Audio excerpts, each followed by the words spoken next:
السلام عليكم ورحمة الله وبركاته، طلبة وطالبات الصف الأول الثانوي. هناخد النهاردة إن شاء الله درس جديد من دروس مادة المنطق بعنوان المنطق واللغة.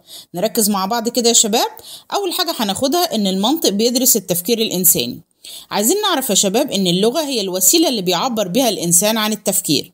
واللغة عبارة عن إيه؟ بتبقى عبارة عن جمل وعبارات وألفاظ.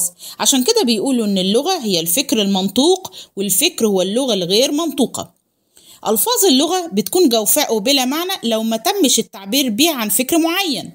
زي بالظبط ما أقول الإنسان حيوان ناطق، بتساوي تماما تعريفه بأن الإنسان حيوان مفكر وعاقل.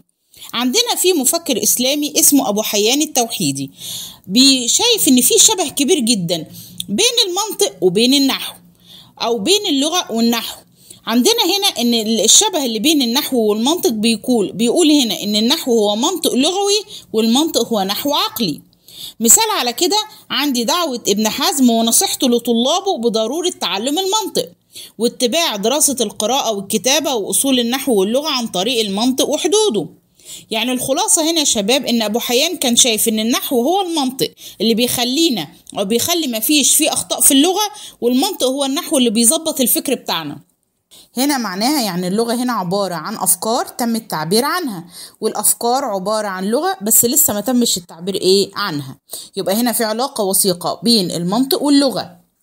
تاني حاجة عندنا يا شباب إن من أهم مباحث المنطق هو الاستدلال، وبيقال إن الاستدلال هو جوهر المنطق. الاستدلال هو عملية عقلية بننتقل فيها من المعلوم للمجهول، لأن هنا الإنسان بيعبر عن المعلوم اللي بيبدأ بيه والمجهول اللي بيصل إليه في شكل ألفاظ وجمل. فهنا لابد من دراسة المنطق. الألفاظ هنا تسمى في المنطق بالحدود المنطقية، والجمل هنا بتسمى في المنطق بالقضايا. يبقى ألفاظ حدود منطقية، والجمل هي قضايا. بالظبط كده زي لما بيسعى طبيب لتحديد مرض معين، فهو بيجمع المعلومات وما هو معروف عن أعراض المرض عشان يبدأ إن هو يشخصه. فهنا بيعمل أشعة وتحاليل عشان يشخص المرض، وبالتالي بيصف الدواء المناسب.